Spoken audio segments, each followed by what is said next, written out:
सच्चा प्रेम करने वाले प्रेमी और प्रेमिका एक दूसरे के लिए जान भी देने के लिए तैयार हो जाते हैं। ऐसा ही कुछ घटना घटता लहना सिंह और सूबेदारनी के यहाँ। लहना सिंह सूबेदारनी के प्यार में आकर अपने जान की न्यौछावर देकर, अपने जान की आहुति देकर सूबेदारनी के पति परमेश्वर सूबेदार हजारा सिंह और उनके सबसे जेठ लड़का बोधा सिंह का जान सुरक्षित में डाल देते हैं। जान सुरक्षित में करते हैं, पहुंचाते हैं, सुरक्षित रखते भी हैं, लेकिन अपना जान त्याग देते हैं। आइए इस पार्ट में हम पूरी तरह से खुलकर बात करते हैं कि सच्चा प्रेम कैसे होता है, पहली प्रेम को कैसे नहीं भूला जा सकता। वही पहला प्रेम यहाँ लहना सिंह और सूबेदारनी के यहाँ देखने को मिलता है। ये पूरा पाठ प्रेम पर व्यंग्यात्मक रूप से कसा गया है। पूरा पाठ ही प्रेम पर है। इस युद्ध में युद्ध का चर्चा अधिकांश है, प्रेम का भी चर्चा है। इस पाठ को लिखने वाले थे हमारे चंद्रधर शर्मा गुलेरी। तो सबसे पहले हम आपको बता दें कि चंद्रधर शर्मा गुलेरी एक आधुनिक युग के कवि हैं और ये द्विवेदी युग के कवि के अंतर्गत आते हैं। द्विवेदी युग और द्विवेदी युग किस में आते हैं? आधुनिक काल में आते हैं। उसने कहा था एक कहानी है, विधा कैसा है कहानी है, तो हम इस पर आज बात करने वाले हैं। सबसे पहले हमारा आप प्रणाम स्वीकार कीजिए और हम बात करते हैं। सबसे पहले हम लेखक परिचय की बात करते हैं। लेखक परिचय में सबसे पहले शुरुआत हमारा ये रहेगा कि इनका जन्म कहाँ हुआ है और इस पर हम ऑब्जेक्टिव टाइप जितने क्वेश्चन बनने वाले हैं। देखिए, हर एक हिंदी सब्जेक्ट की बात करें, 12वीं क्लास की हिंदी चैप्टर 2 उसने कहा है कि इसमें अधिकांश क्वेश्चनों लेखक परिचय और थ्योरी क्लासेस मिलता है। अधिकांश क्वेश्चन, हालांकि थ्योरी क्लास से ज़्यादा हम देखते हैं कि कहीं कहीं पार्ट में सबसे ज़्यादा लेखक परिचय से दे देता है। तो लेखक परिचय से आप बेहतरीन तरीकों से इसका कॉन्सेप्ट याद रखिए। उसके बाद से हम कॉन्सेप्ट प्यार मोहब्बत की बात करेंगे, थ्योरी क्लास की बात करेंगे, तो वहाँ भी आपको याद रखना पड़ेगा कॉन्सेप्ट, ठीक ना। इनका जन्म पूछा जाए, लहना नहीं, इनका नाम क्या है?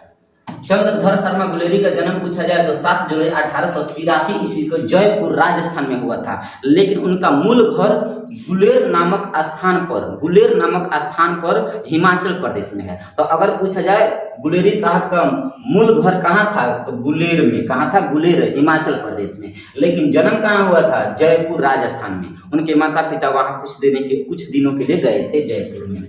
इनका मृत्यु 12 सितंबर 1922 ईस्वी को हुआ था। 12 सितंबर 1922। पिता का नाम है पंडित शिवराम। इन्होंने बचपन में संस्कृत विषय से पढ़ाई बहुत ज्यादा घनिष्ठता से किए थे और 1899 इसमें एंट्रेंस का एग्जाम इलाहाबाद में देते हैं और कोलकाता में मैट्रिक पास करते हैं। 1899 ईस्वी में दोनों घटना घटा है। एंट्रेंस का एग्जाम इलाहाबाद में और मैट्रिक की पढ़ाई कोलकाता में किए हैं। 1901 ईस्वी में कोलकाता से इंटर करते हैं और 1903 ईस्वी में बीए करते हैं इलाहाबाद से। ये सब ऑब्जेक्टिव बनेगा, आप इसे लाइन बाय लाइन लिख लो जो हम बोल रहे हैं, ठीक है। 1901 में क्या किए हैं? कोलकाता विश्वविद्यालय से इंटर की पढ़ाई करते हैं और 1903 ईस्वी में इलाहाबाद यूनिवर्सिटी से बीए करते हैं, स्नातक की पढ़ाई। 1904 ईस्वी में जयपुर के खेतड़ी के राजा हुआ करते थे, नाबालिग राजा जय सिंह। इनके अभिभावक के रूप में मेयो कॉलेज में आए थे। 1904 ईस्वी में अभिभावक के रूप में, मतलब इनके जय सिंह के गार्जियन बनकर मेयो कॉलेज में आए थे।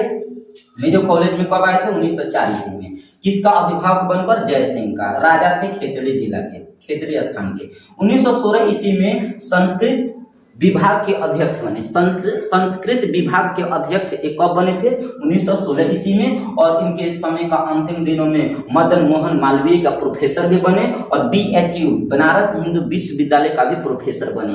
अंत समय में क्या करते हैं? संपादक कुछ, मतलब पत्रिका भी जारी किए थे। वो पत्रिका आपसे ऑब्जेक्टिव पूछेगा कि चंद्रधर शर्मा गुलेरी का पत्रिका कौन है, बताओगे? काशी नागरिक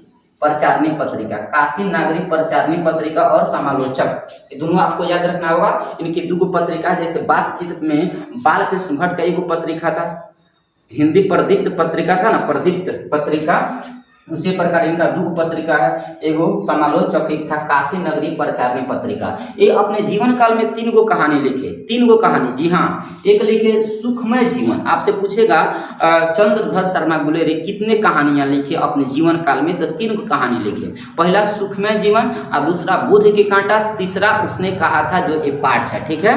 उसने कहा 1915 ईस्वी में लिखा गया था। अगर पूछा जाए उसने कहा कब रचना हुआ, उसने कहा पाठ कब रचना हुआ, तो आप बताओगे 1915 ईस्वी को रचना हुआ। बुध के कांटा कब रचना किया गया? 1911 में। सुखमय जीवन 1911 में। इतना 3 को उन्होंने कहानी लिखा है। इसके बाद अन्य भी उपन्यास लिखा, उपन्यास है ये सब।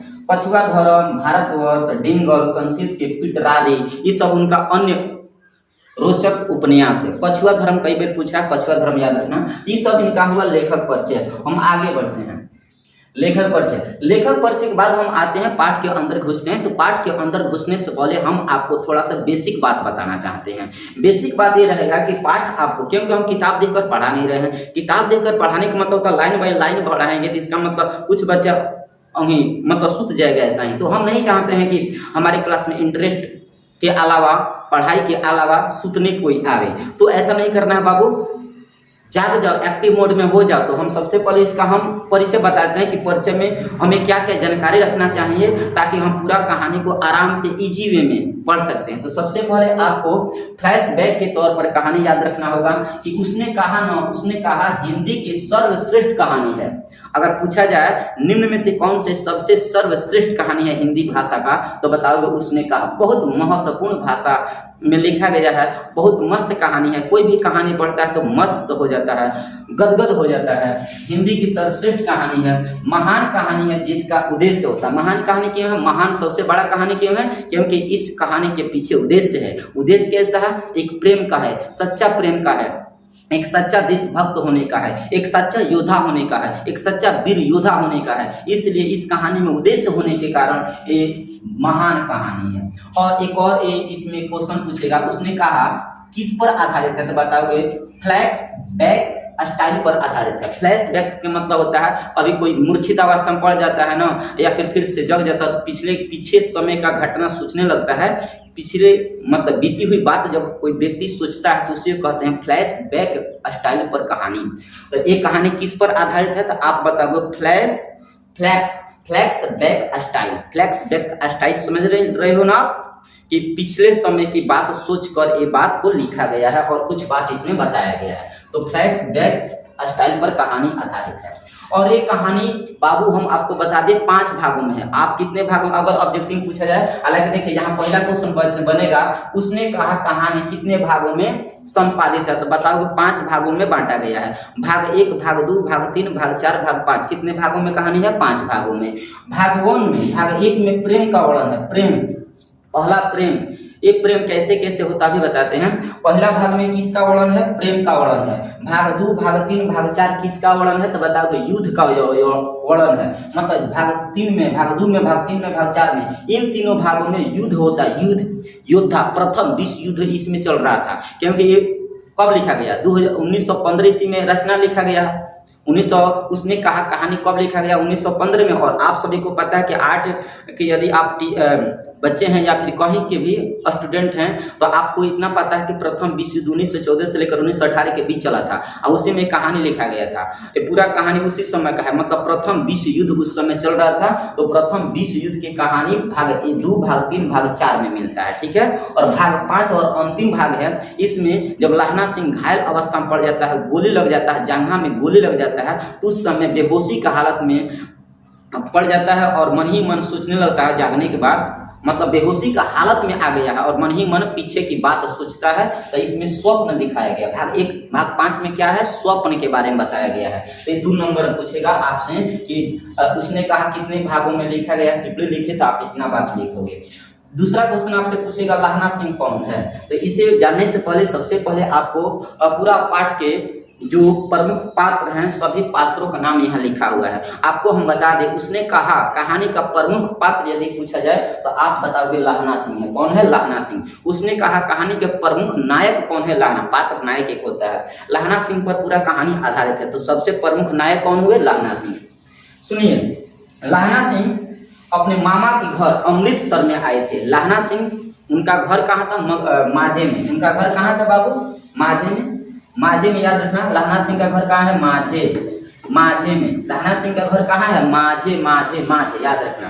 और ये अपने मामा के घर गुरु बाजार कहाँ है? तो अमृतसर एक शहर है, अमृतसर पंजाब में पड़ता है। तो अमृतसर में उनके मामा घर गुरु बाजार था। गुरु बाजार उन्हीं के यहाँ आए थे कुछ दिनों के लिए घूमने फिरने के लिए। तो लहना सिंह कौन हुए? इस कहानी के नायक। वजीरा सिंह कौन हुए? तो वजीरा सिंह आपको बता दें सिपाही हैं, आम सिपाही हैं, लहना सिंह के परम मित्र हैं। वजीरा सिंह मित्र हुए, सिपाही हैं। बोधा सिंह भी कौन है? सिपाही है, लेकिन याद रखना सूबेदार हजारा सिंह के बेटा है, मतलब हजारा सिंह के कौन है? ये बेटा है, बेटा, ठीक ना। सूबेदार हजारा सिंह मतलब बापे पुते हलो, बापे पुते। हजारा सिंह और बोधा सिंह का हलो बापे पुते, ठीक है। और लहना सिंह को आप समझ लिए, लहना सिंह प्रमुख पात्र है, नायक है। लप्टन सिंह कौन है? ते भी प्रमुख, मतलब लप्टन सिंह भी एक प्रकार के सैनिक हैं, योद्धा है, फौजी हैं, ये भी लहना सिंह के मित्र हैं। कीरत सिंह कौन है? कीरत सिंह तो आपको हम बता दें, कीरत सिंह लहना सिंह के भतीजा है। लहना सिंह के कौन है? भतीजा। ये सब याद रखना, ऑब्जेक्टिव पूछेगा ये सब। कीरत सिंह कौन है? तो लहना सिंह के भतीजा। लप्टन सिंह कौन है? लप्टन सिंह कौन है? तो याद रखना लहना सिंह के मित्र है। वजीरा भी लहना सिंह के मित्र है। बोधा सिंह कौन है? लहना सिंह के तो सब मित्र है। जब फौजी आपस में भाई होता है ना, तो सब तो मित्र होता है, लेकिन हर दोनों का मित्र मत कह देना, मित्र ये सब बातें करते हैं लोग। सूबेदार हजारा सिंह और बोधा सिंह मित्र, बोधा सिंह लड़का है और हजारा सिंह बाप है, ठीक है। और कीरत सिंह कौन है? भतीजा है लहना सिंह का। अंतर सिंह कौन है? तो अंतर सिंह एक लड़की, सूबेदार ने जिस लड़की की कहानी इसमें गढ़ा गया, जिस लड़की की प्रेमिका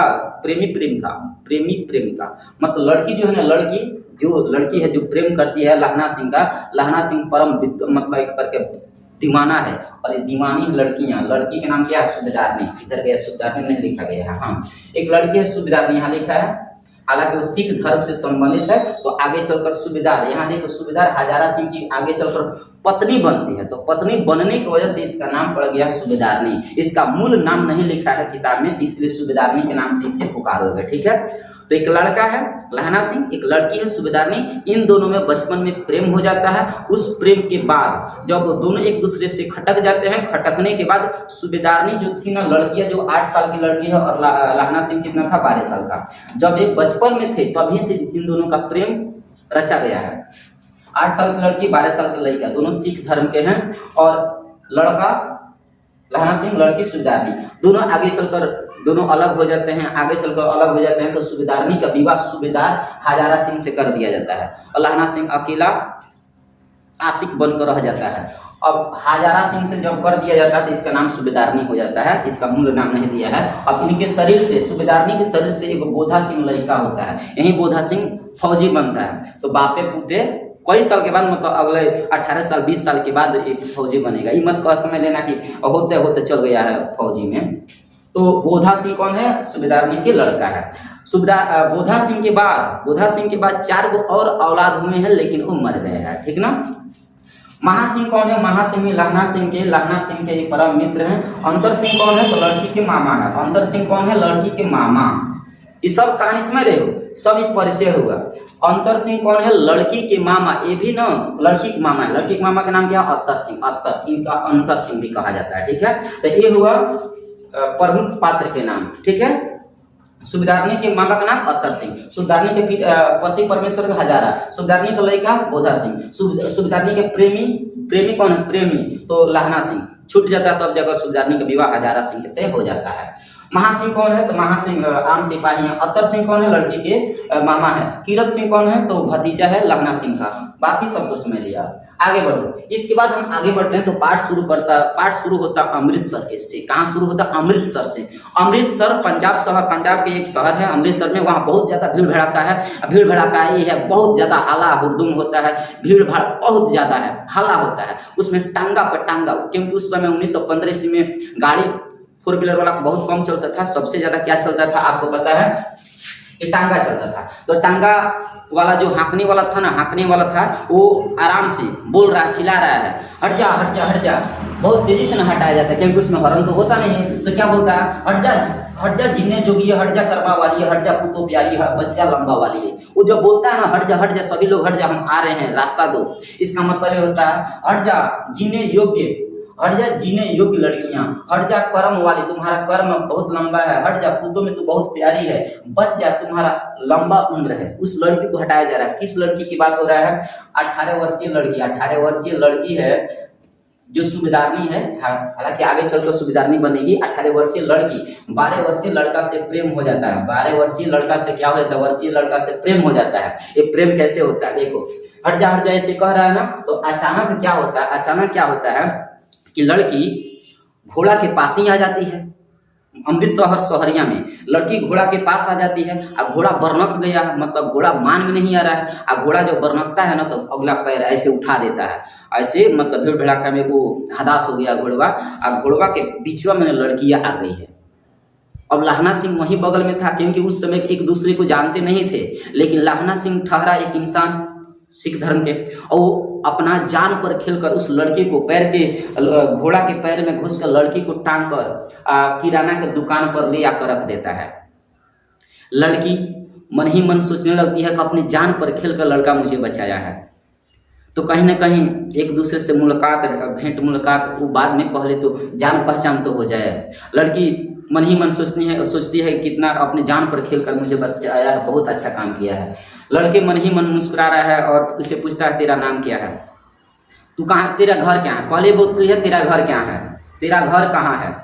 तो सबसे पहले लड़का पूछा, याद है, लड़का पूछा तेरा घर कहाँ है? लड़की कहती है मगरे। हाँ बोलती है मगरे। तो लड़की का घर पूछा जाए, लड़की का घर कहाँ है? तो बताओ मगरे में, मगरे। लड़की का घर कहाँ है? मगरे मगरे मगरे। लड़की का घर कहाँ है? मगरे। और फिर से वो कहती है लड़की, और तेरा? तो लड़का कहता माझे। लड़की का घर कहाँ है? माझे। दोनों अपना अपना घर बता दिया, नाम नहीं बताता, नाम लहना सिंह है, नाम नहीं पूछता है, ठीक ना। आगे तो कहाँ आई है? तो वो लड़की बोलती है हम अपने मामा के घर अत्तर सिंह के दरबार में आए हैं।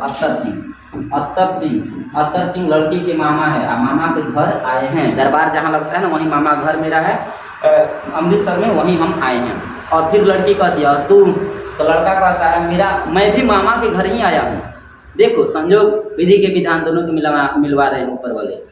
लड़का बोलता है कि हम भी मामा के घर आए हैं, मेरे मामा है ना, मेरे मामा, तो उनका घर है गुरु बाजार में। मामा घर कहाँ है? गुरु बाजार में, ठीक है, मामा घर गुरु बाजार में है। लेकिन दोनों आया क्यों है? बाजार में, शहर में दोनों आया क्यों है? तो याद रखना, लड़का न अपने मामा के लिए केस मिसने के लिए दही खरीदने आया था। तो लहना सिंह लड़का है, लहना सिंह क्या करने आया था? दही खरीदने। लड़की क्या करने आई है? लड़की खरीदने आई है रसोई घर के भोजन बनाने वाले व्यंजन खरीदने, खाना बनाने वाले कोई सामान खरीदने के लिए, व्यंजन खरीदने के लिए आई है, ठीक है। अब यहाँ से दोनों एक दूसरे से दोनों सामान ले लेते हैं, इन भाई साहब से सामान लेकर दोनों अपने अपने घर जाते हैं। इसके बाद बीच में दूध वाले के यहाँ, सब्जी वाले के यहाँ मिलन होता है, दोनों में मिलन होता है। बीच में कई बार लड़का पूछता है तेरा सगाई हो गया है? सगाई का मतलब कुलमाई। सबसे पहले क्या बोलेगा? तेरा कुलमाई हो गया है। बाकी सब तो परिचय हो गया, अब कुछ आगे बढ़ाया जाए बात। तो लड़का क्या बोला है? तेरा कुलमाई हो गया, कुलमाई, तेरा कुलमाई हो गया, कुलमाई, तेरा कुलमाई हो गया है। तो लड़की कहती है धत, आंख चढ़ाकर धत कह के भाग जाती है। फर्स्ट मुलाकात में लड़कियां ऐसा ही होती है। तेरा कुलमाई हो गया, लड़की क्या जवाब देती है? धत कह पैसे भाग जाती है। फिर से अगली बार दूध वाला के यहाँ मिलन होता है, फिर से वहाँ लड़का कहता है तेरा कुलमाई हो गया है, फिर से लड़की क्या कहती है? धत कह कर भाग जाती है। 3 बेर 4 बेर ऐसा आकस्मिक घटना हो जाता है। ऊपर वाले भी अचानक दोनों को पता नहीं कैसे मिलवा देते हैं। अंत समय में किसी रास्ते में, किसी पेड़ा में मुलाकात हो गया। उस समय लड़का मजाकी मामले में कह देता है तेरा कुलमाई हो गई है क्या? तो उस समय लड़की गुस्सा में आ जाती है, कह देती है हाँ कल हुआ है, देखता नहीं हाथ से कढ़ा हुआ साल, कल देखते नहीं रेशम से कढ़ा हुआ साल, मतलब गुस्सा में आकर कह देती है हाँ, देखते नहीं उसके पास दुपट्टा है, सालों मतलब दुपट्टा होता है। और क्या बोलती है? कल हुआ है, देखते नहीं रेशम से कढ़ा हुआ साल। एक क्वेश्चन आपसे पूछेगा, जब लड़का सुनता है ना कि इसका सगाई हो गया, कुलमाई हो गया है, तो लड़का को गुस्सा आ जाता है। तो इतना दिन लोग बोझल का हालांकि हुआ नहीं है, वो गुस्सा में आकर बोली है, लेकिन लड़का ये मान बैठता है कि सच में हो गया। उसके बाद से लड़का गुस्सा में हो जाता है और घर के लिए रवाना हो जाता है, घर चल जाता है। यहाँ से क्वेश्चन पूछेगा। अब एक और बात सुन लो, जब गुस्सा हो जाता है तो अपने घर चलने को होता है। तो उस समय क्या होता है ना कि लड़का जब घर जाता है तो बीच में एक एक छोटा सा बालक आता है, बालक को धक्का देकर मेड़े में मतलब नाले में गिरा देता है। एक कुत्ता आता है, कुत्ता को ढेला चलाकर मारता है क्योंकि गुस्सा है। प्रेम में आदमी जब डूब जाता है, जब दिल टूटता है ना, तो ऐसे लटकने लगता है। लटकने का मतलब बहुत ज़्यादा व्याकुल हो जाता है, उस समय पता नहीं चलता हम क्या कर रहे हैं। हाइपोथैलेमस गर्म हो जाता है, सुख दुख भूख प्यास सब मर जाता है। उसी प्रकार लड़का को हुआ, कई दिन से तो प्रेम में डुबाई थी और अचानक कह रही है सगाई हो गया, लड़के के ऊपर क्या बीतेगा जी। तो लड़का क्या किया, सबसे पहले लड़का को धक्का देकर नाली में गिराएगा, दूसरा एक ढेला चलाकर कुत्ता को मारेगा, तीसरा एक झबरी वाला आएगा, फूंफी में अंगुरिया में लगा फूंफी खाया जाता है, उसी को झबरी वाला बोला जाता है। तो झबरी वाले को धक्का देकर उसका दिन भर के कमाई नष्ट कर दिया। तीसरा चौथा आता है एक गोभी वाला आता है, गोभी वाले के ऊपर दूधवा उड़ेल देता है, दूध ऊपर उसके ऊपर गिरा देता है, उसका नुकसान हो गया। अंत समय में पांचवा नंबर में कौन आती है, एक औरत आती है, वैष्णवी औरत, वैष्णव धर्म की औरत थी और शिव भगवान विष्णु भगवान को बहुत ज्यादा पूजा पाठ करती है। पूजा पाठ करने के लिए नहा धोकर कदम आ रही है और आ रही है, ये अचानक उसमें धक्का लग जाता है, मतलब उससे लड़ जाता है। लड़ने के बाद वो कहते अंधा है क्या, अब अंधा के से उपाधि मिल गया, घर चला गया। इतना परिस्थिति के बाद ये क्वेश्चन पूछेगा कि कल देखते नहीं रेशम से कढ़ा हुआ सालू, सुनते ही लहना की प्रतिक्रिया। तो लहना जब ये सुनता है कि बोल रही है लड़की देखते नहीं रेशम से कढ़ा हुआ सालू, तो लड़का मन ही मन क्या सोचता है, कैसा उसका प्रतिक्रिया हुआ। तो सब प्रतिक्रिया आप बताओगे, कौन कौन गुस्सा आया, क्या क्या गुस्सा में किया, ये सब उसका प्रतिक्रिया है। आगे बढ़ो। इसके बाद ये हुआ, अभी तक ना खंड नंबर 1 हुआ, 5 गो खंड है उसने कहा। तो खंड नंबर हम चलते हैं 2 में। खंड नंबर 2 में क्या होता है, अब बहुत ज़्यादा अब लहना सिंह अब भर्ती हो गए हैं, बहुत लगभग 25 साल के बाद फिर से मुलाकात होगा। 25 साल बाद, ये तो बाल्यावस्था के कांड हुआ।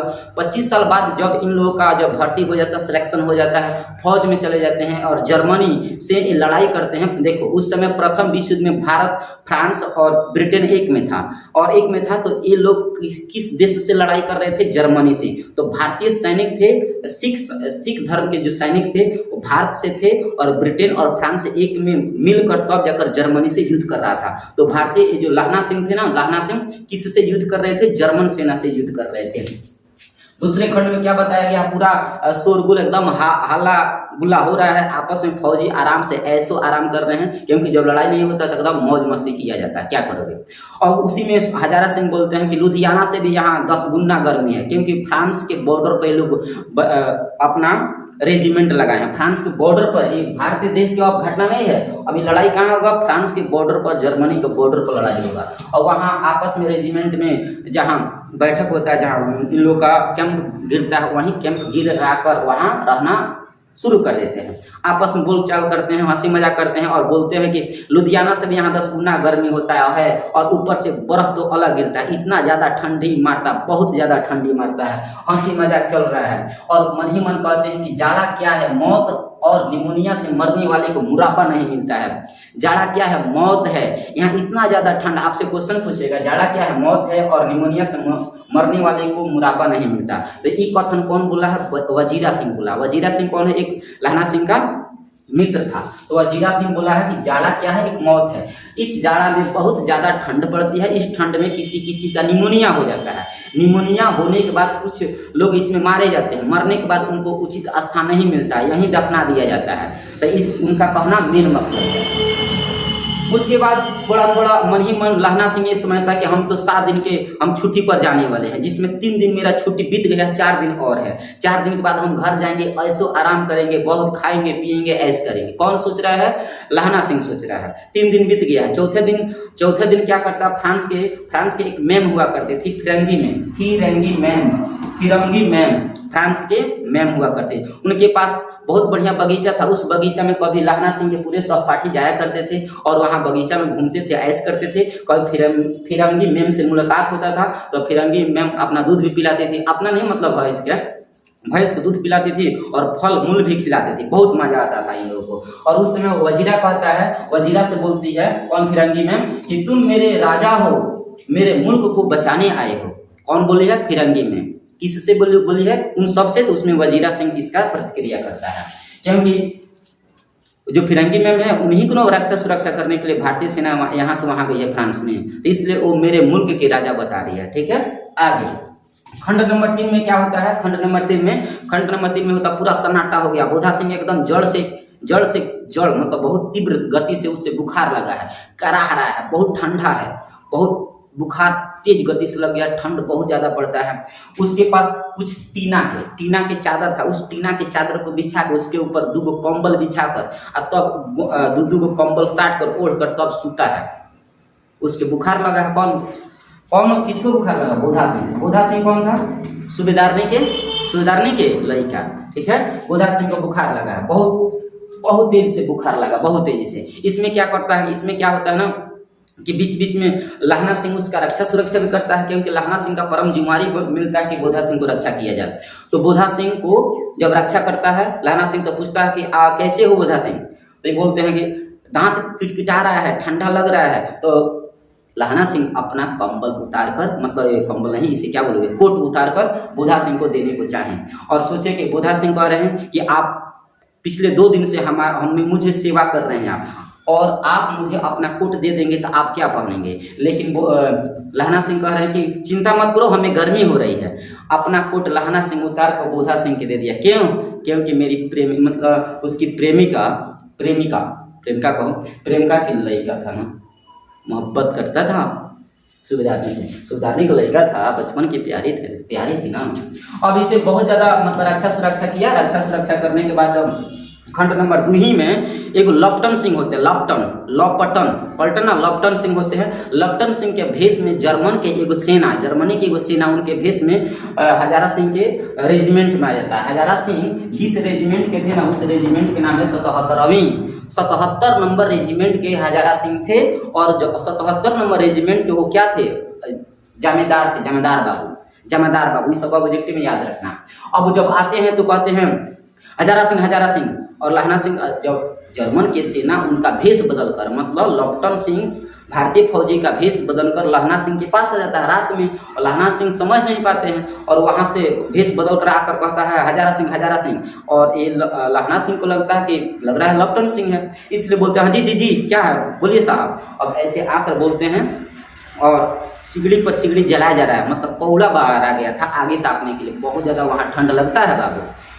जब कोयला बार दिया गया था, सिगड़ी को कोयला कहा जाता है, जब बार दिया गया था तो कोयला के सामने लपटन सिंह नहीं आ रहा है। जो जर्मन के भेष बदलकर जर्मन सेना आया था ना, तो कोयला के सामने नहीं जा रहा, क्योंकि उसका चेहरा पहचान में आ जाएगा, इसलिए ऐसे घूमकर बीड़ी पीने लगता है। और हजारा सिंह का माथा ठनका कि बीड़ी कैसे पी सकता है, लपटन सिंह तो कभी बीड़ी नहीं पीता है। अब जैसे आता है तो इसे जांच करने के लिए कि सच में लपटन है कि कौन है, इसके साथ कुछ चाल चलता है।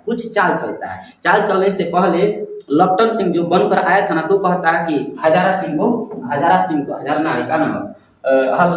लहना सिंह को कहता है कि यहाँ से 1 मील के दूरी पर जर्मन की खाई है, वहां अपना 50 सैनिकों को भेज दो और यहाँ 10 को सैनिक रख दो, हम यहाँ रक्षा सुरक्षा करेंगे। क्यों 50 को भेजता है कि हम अकेला 10 बोल के मार दें, इसलिए भेजता है, ठीक है। अब इसे जांच करने के लिए लहना सिंह जांच करना चाहता है कि सच में वो लपटन है कि कौन है। इसके लिए वो कहानी सुनाता है। कहानी कैसा था कि आपको याद है ना कि हम एक बेर पंजाब के जिला में गए थे शिकार करने। कहाँ गए थे? शिकार करने।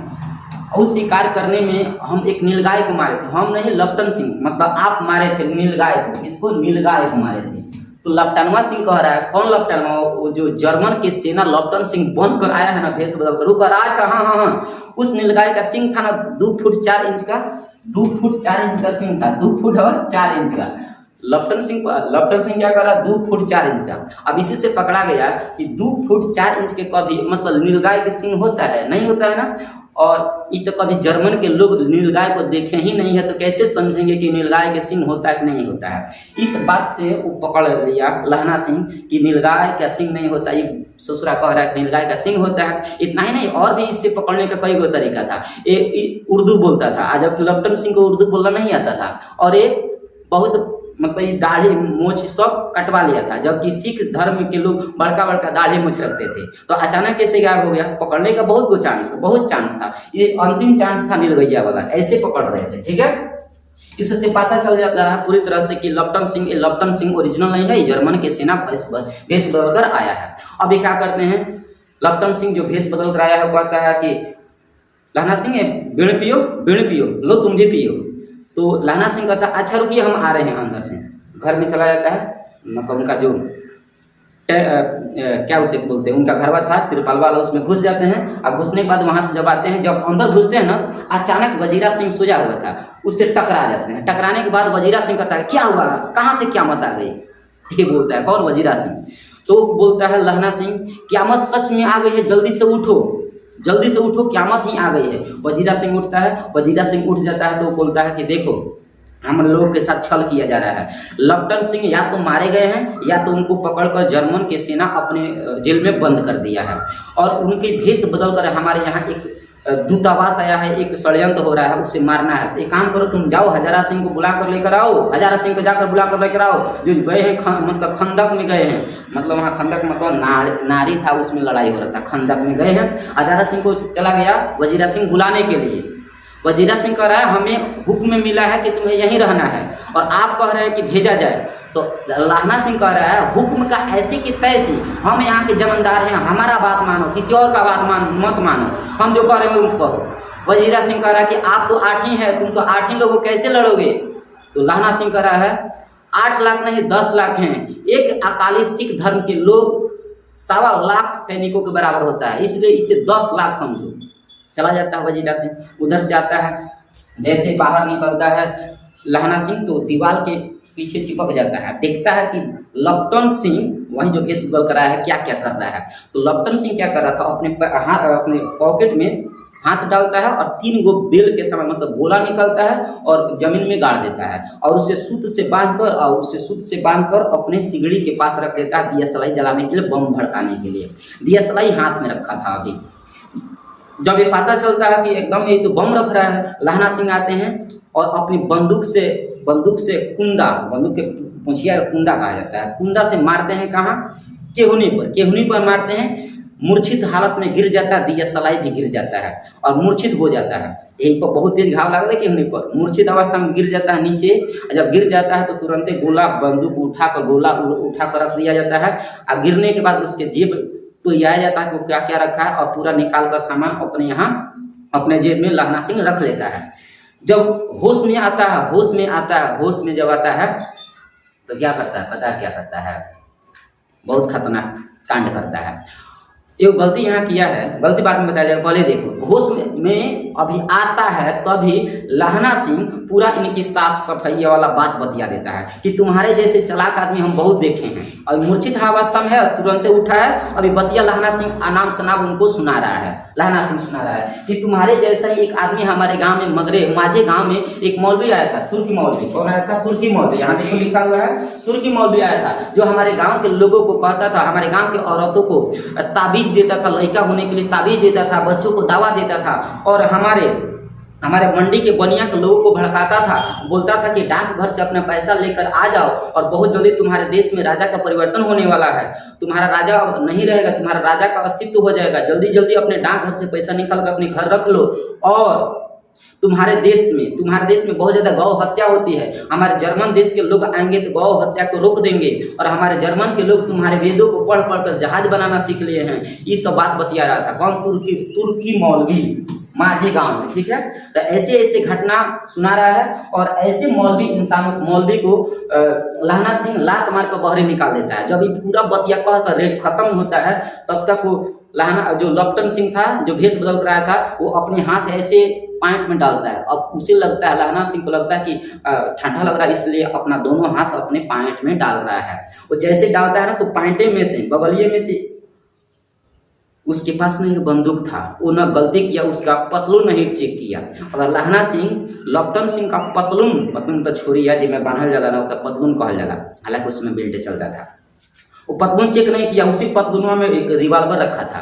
वो जैसे निकालता है और मार देता लहना सिंह के गोली, जांघा में लग जाता है, एकदम मांस में एकदम घुस जाता है। किसको? लहना सिंह को। लहना सिंह एक बार पहले ही मार दिया होता तो लहना सिंह को नहीं मार पाता, और जैसे मार देता है गोली लहना सिंह को, कौन हो? जर्मन के जो भेष बदल रहा है, लहना सिंह को गोली लग जाता है। लहना सिंह गुस्सा में आता है, अपने हेनरी मैट्रिन के 2 गोली निकालता है और मारता है गोली, 2 गोली यहाँ कपाल पर मारता है, यहाँ से फाड़ कर निकल जाता है। 2 गोली में राम नाम सत्य हो जाता है। जैसे राम नाम सत्य हो जाता है, खत्म हो जाता है, तो उसके बाद से देखो खंड नंबर आ जाता है 5। खंड नंबर 5 में आता है तो यहाँ से कुछ बात समझ में आती है। अब जैसे लहना सिंह को गोली लगता है और लहना सिंह उसको गोली मार देता है, एक दूसरे के मार देता है, लेकिन वो तो पूरी तरह से मर जाता है। लपटन था ना जर्मन वाला, मर जाता है। लहना सिंह में जिंदा है। अपने चादर को फाड़ता है, फाड़ने के बाद अपने जंघा को दोनों साइड से बांध लेता है। जितना तेजी से बांधता है ना, उतना तेजी से रक्त निकलता है, रक्त प्रसव होता है, बहुत तेजी से होता है, ब्लडिंग होता है, दर्द सिक्का आता है। तभी अचानक जर्मन का सच में आक्रमण हो जाता है। जर्मनी के तभी तुरंत आक्रमण हो जाता है। इसे कहते हैं दुखों का पहाड़ टूटना। अब देखो लहना सिंह, इसके पास तो अब 8 ही सैनिक बचा है, क्योंकि वजीरा सिंह को तो भेज दिया है पहले ही। हजारा सिंह पहले ही चल गए हैं उधर, मतलब दौड़ा करने के लिए। इनके पास अब 8 ही सैनिक बचा है। अब 8 सैनिक में एगो बोधा सिंह तो पटाया है, वो तो युद्ध कर नहीं सकता है। इधर जब लहना सिंह उसको गोलियां मारता है तो एक बात याद रखना कि बोधा सिंह कहता है क्या हुआ, तो उस समय लहना सिंह कहता है कोई बात नहीं, ये कुछ नहीं, एक सनका कुत्ता आया था, उसी को गोली मारे हैं, मामला सलट गया। तो बोधा सिंह कहता ओके कोई बात नहीं, हम आगे बढ़े। तो इस समय क्या होता है कि उसी समय तुरंत जर्मनी का आक्रमण होता है। तो उस समय लहना सिंह क्या करता है, बैठे बैठे सुतले आक्रमण करना शुरू कर देता। लड़ाई छोड़ेगा नहीं, मर जाएंगे पर अपना जान मतलब गंवा देंगे, लेकिन अपने देश को झुकने नहीं देंगे। हर एक सैनिक योद्धा का ये मान सम्मान वाला बात होता है। ये सुत कर झुक कर बैठ कर लड़ाई लड़ रहे थे। और उधर से जो अन्य सैनिक थे लहना सिंह का, वो भी लड़ाई लड़ रहे थे, सब लड़ाई लड़ रहा है। अचानक क्या होता है, हजारा सिंह और वजीरा सिंह अन्य सैन्य टुकड़ियों के साथ पीछे से आ जाते हैं और जर्मनी सेना बीच में, इधर से लहना सिंह के सैन्य टुकड़ी और उधर से हजारा सिंह का सैन्य टुकड़ी और बीच में जर्मन सेना। और अचानक अनाधुन लड़ाई होता है, जिसमें से आपको पता होनी चाहिए इस युद्ध में 63 गो जर्मन सेना मारा गया, 63 गो जर्मन सेना मारा गया है और 11 गो भारतीय सेना मारा गया है, जिसमें से कुछ घायल हुआ है तो कुछ मृत्यु भी हुआ है। ठीक है, लहना सिंह को बहुत ज्यादा लहना सिंह घायल हो चुके हैं। ऐसी अवस्था में क्या होता है, जब अंत समय में खंड नंबर 5 आता है तो उस समय जब भेजने की जो बारी होता है, क्योंकि युद्ध तो समाप्त हो चुका है, अब इस समय क्या होता है ना कि 2 गाड़ी आता है, 2 डॉक्टर और गाड़ी आता है इनको लाद कर ले जाने के लिए। मतलब बगले में हॉस्पिटल था, लगभग कुछ किलोमीटर पर हॉस्पिटल में सबको भेजना शुरू कर दिया गया। लहना सिंह सबको भेज दिया और लहना सिंह, हजारा सिंह और बोधा सिंह, लहना सिंह करा, बोधा सिंह और हजारा सिंह आप लोग जाइए, आप अपना दावा कराइए और बोधा सिंह का रक्षा सुरक्षा कीजिए, हम नहीं जाएंगे, हमें मामूली सा चोट लगा है, अपना दर्द बता नहीं रहा है। देख रहे प्रेम, इसे प्रेम कहते हैं, सच्चा प्रेम। हजारा सिंह इनको बहुत चाहता है, हजारा सिंह लेकर जाना चाहता है, लेकिन इनकी कसम कसम खिलवा देता है। बोधा सिंह की कसम, आपकी सूबेदारनी की सौगंध, आपको यहाँ से तुरंत जाना होगा, आपको बहुत तेज चोट लगी है, हमें कुछ नहीं हुआ है, देखिए हम खड़े हैं, भेज देता है और बोल देता है लहना सिंह आप अपने सूबेदारनी का जब लेटर या पत्र लिखिएगा तो उस समय लहना सिंह का माथा टेकने को कहिएगा। कम से कम लहना सिंह का यदि माथा टेक देगी, ऐसे टीका कर देगी, तो हम समझेंगे कि मेरा प्रेम अभी भी अमर है। लेकिन सूबेदार से नहीं कहेगा, पकड़ा जाएगा तो बहुत मार मारेगा। अभी किसी को पता नहीं है कि लहना सिंह सच में सूबेदार हजारा सिंह की पत्नी सूबेदारनी से प्रेम करता है, किसी को पता नहीं है और ना ही बता रहा है। ऐसे होता है आजकल के बिहार के लड़का पहले ही प्रेम करता, पहले ही इजहार में सबको पता करा देता है, अपने दोस्तों में बता देता है, दूसरा इजहार में पता चलता है कि पिटा जाता है, कोई को घटना करा देता है। लेकिन लहना सिंह ऐसे नहीं थे और लहना सिंह क्या करते हैं, इनको गोली लग जाता है, सबको भेज देते हैं, लेकिन वजीरा सिंह इनके पास रहते हैं। वजीरा सिंह की गोदी में ऐसे सो जाते हैं, और ऑब्जेक्टिव पूछा जाए लहना सिंह किसके गोदी में बैठे थे, किसके गोदी में सोए थे, तो किसके जांघ पर बैठे थे, तो वजीरा सिंह के जांघ पर बैठे थे। ठीक है, याद रखना। वजीरा सिंह लॉकटन सिंह का विदूषक था, मतलब मंत्री टाइप था, चेला चपाटी विदूषक था।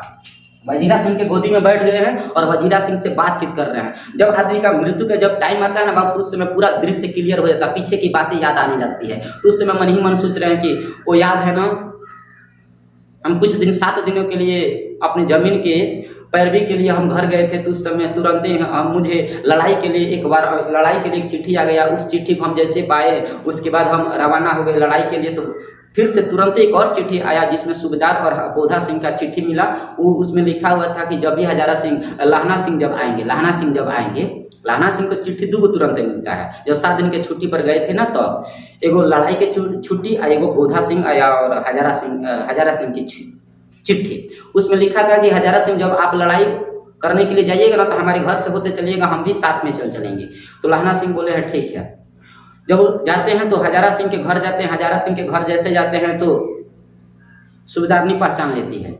वहीं सूबेदारनी जिस 8 वर्ष की अवस्था में मिली थी ना, वहीं सूबेदारनी पहचान लेती है और अपने सूबेदार से कहती है, हजारा सिंह के पति परमेश्वर से कहती है कि आप अपने लहना सिंह को भेजिएगा अंदर, हम उनको जानते हैं, बहुत अच्छी तरह से जानते हैं बचपन से, लेकिन ये नहीं कह रहे हैं कि हमारे वो है, कैसे बताएंगे। तो हजारा सिंह आते हैं, कहते हैं लहना सिंह तुम्हें सूबेदारनी बुला रही है, जाओ, तुम्हें जानती है वो। तो हजारा सिंह जैसे बतिया बोलते हैं तो लहना सिंह क्या करते हैं, डरते डरते अंदर जाते हैं। अंदर देख लो, ये चले गए हैं। अंदर जाते हैं और पहचान लेती है। पहचानने के बाद कहती है कि तेरे को आते ही हम पहचान लिए, तुम्हें याद है ना। तो ये लहना सिंह करे मुझे तो कुछ नहीं याद आ रहा है। लहना सिंह सच में ये नहीं पहचान पा रहा है। लड़कियों को देखो, इन सभी मामलों में ना लड़की बहुत अरदास उसका तेज होता है, लड़का का थोड़ा कम रहता है। लड़की पहचान लेती है, लड़का पहचान नहीं पाता है, ठीक ना, पहचान नहीं पाता है। इस समय क्या होता है ना, ये स्वप्न सोचकर वजीरा सिंह से बता रहे हैं, इसलिए इसे बोला गया है फ्लैश बैक स्टाइल पर कहानी, ठीक है। ये सब सोच रहे हैं कि सच में ऐसा घटना हुआ है, वही घटना सोचकर मतलब वजीरा सिंह को बता रहे हैं। तो लड़की बोलती है कि तुम्हें याद है जब तू पूछा करता था कि अमृतसर में तुमसे टकराहट हो गया, जिसमें हमें तू घोड़ा के टांगा के नीचे आने से बचाया था, मौत के मुंह से निकाला था।